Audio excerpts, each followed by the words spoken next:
စကိုင်းတိုင်းမုံရွာခရိုင်အရာတော်မြို့နယ်မကြီးကန်ရွာမှာရှိတဲ့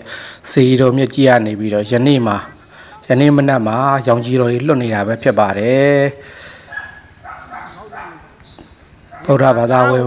ဗုဒ္ဓဘာသာနွယ်ဝင်သူတော်စင်တို့အနေနဲ့မိမိတို့ရဲ့လူရာစုကိုစုတောင်းမယ်ဆိုလို့ရှိရင်ပြည်နိုင်တယ်ဆိုပြီးတော့ရှေ့ကလူကြီးသူမတွေကပြောထားတာရှိပါတယ်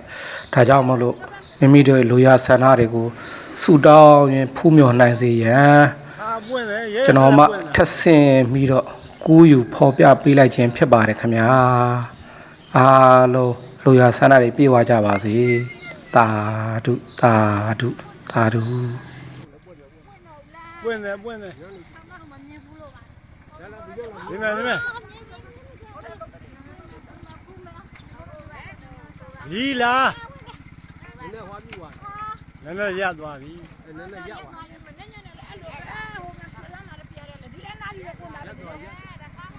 ဟုတ်ဘူးပွင့်မှာ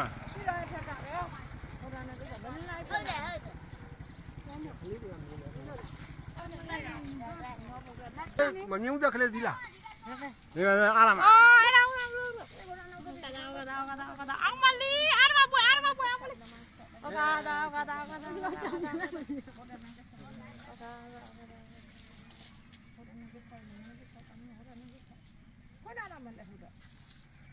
အောင်မလီအဲ့တော့လဲ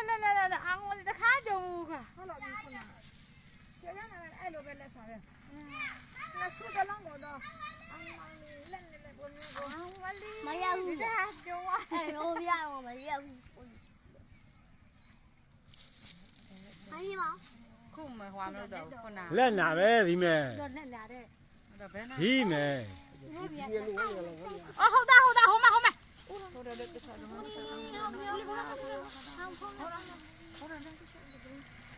ငါဖုန်းနဲ့အားမလက်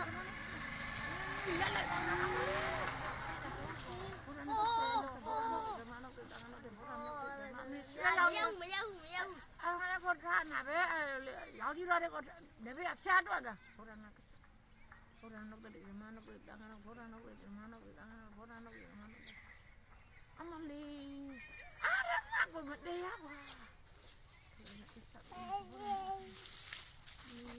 ရတဲ့ကိုဖူးကွာပဲမြင်လားမြင်ဘောရနာကစားတော့ညရပါရဖူးလားမဲလာဦးတော့မဲလာကလေးတော့လာကြုံမှုပြီဒီမဲ့ဒီနာနာခါတော့ကိုရဟနာနင်းငယ်တိုးရရလို့လား